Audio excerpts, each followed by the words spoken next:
बच्चों, मैं आपकी हिंदी की टीचर क्लास 7 की व्याकरण शिल्पी का छठा अध्याय शब्द भंडार में आपको एकार्थक प्रतीक होने वाले शब्दों के बारे में बताऊंगी।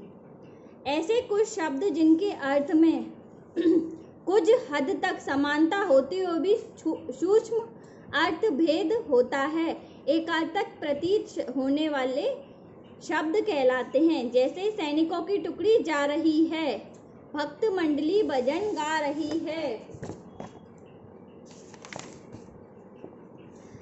अब ऐसे कुछ अन्य शब्दों का अध्ययन कीजिए। ये बच्चों कुछ शब्द हैं और ये इनके अर्थ हैं। जैसे अवस्था, जीवन का एक भाग। जैसे युवा अवस्था से ही योगाभ्यास करने वाला निरोगी होता है। और अवस्था वही दूसरा है आयु, उम्र, पूरा जीवन। जैसे सत्यवान की आयु बहुत कम थी।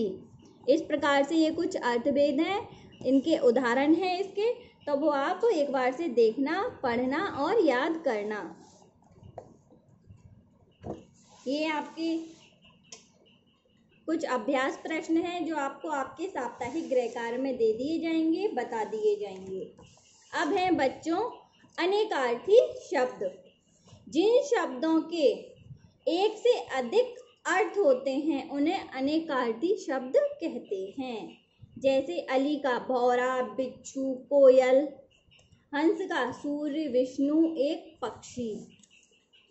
ये आपकी परीक्षा में आने वाले अनेकार्थी कुछ शब्दों का अध्ययन इसमें बॉक्स में कराया गया है, तो आप एक बार से देखिए और इन्हें याद करिए।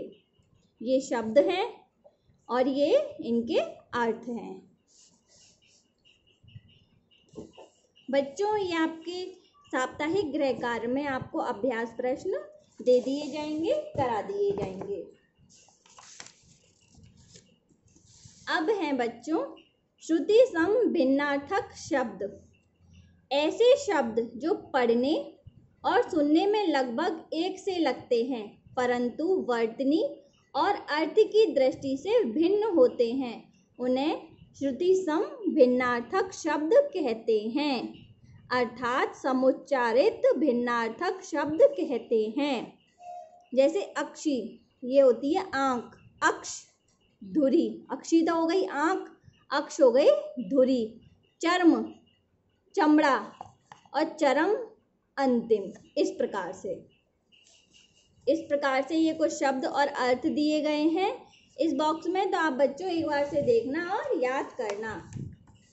आपके ये अभ्यास प्रश्न हैं जो आपको आपके साप्ताहिक गृह कार्य में दे दिए जाएंगे, बता दिए जाएंगे। अब हैं ये बच्चों वाक्यांशों के लिए एक शब्द। हिंदी भाषा में ऐसे अनेक शब्द हैं जो शब्दों के एक समूह के लिए प्रयुक्त होते हैं। ऐसे शब्दों को अनेक शब्दों के लिए एक शब्द अर्थात वाक्य के लिए एक शब्द के नाम से जाना जाता है। जैसे नभ में घूमने वाला नभचर, तो ये जो है एक शब्द के रूप में जाना जाता है पूरा वाक्य।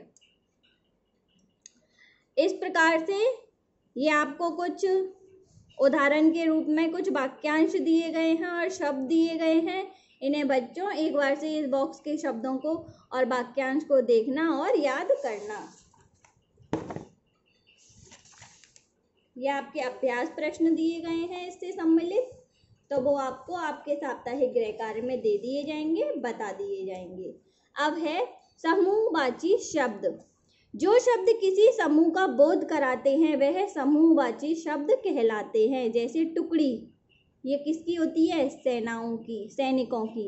गुच्छा अंगूरों का भी होता है, चाबियों का भी होता है। छत्ता मधुमक्खी का।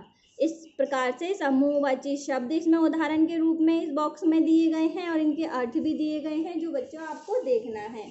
इससे सम्मिलित भी आपकी जो भी प्रश्न उत्तर हैं, जो भी गृह कार्य है, वो आपको साप्ताहिक गृह कार्य में दे दिया जाएगा, बता दिया जाएगा। अब है शब्द युग्म।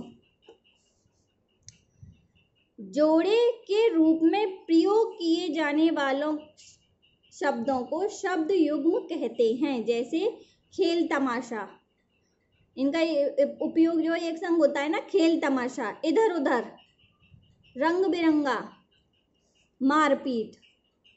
शब्द युग्म दो प्रकार के होते हैं, का पुनरुक्त या द्विरुक्त शब्द, और दूसरा है खा युग्म शब्द।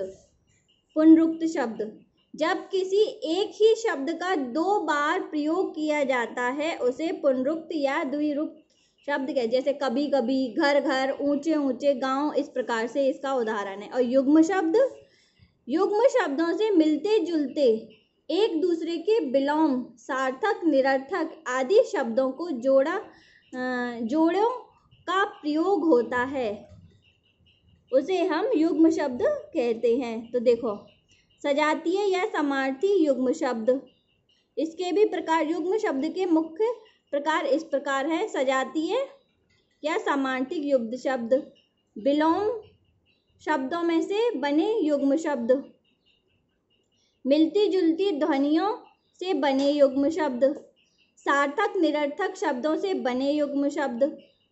5, शब्दों के बीच या बाद में किसी परसर्ग का प्रयोग। युग्म शब्दों के कुछ परीक्षा उपयोग उदाहरण इस प्रकार हैं। बच्चों, इस प्रकार से ये कुछ उदाहरण दिए गए हैं, वो आप एक बार से देख लेना और याद कर लेना।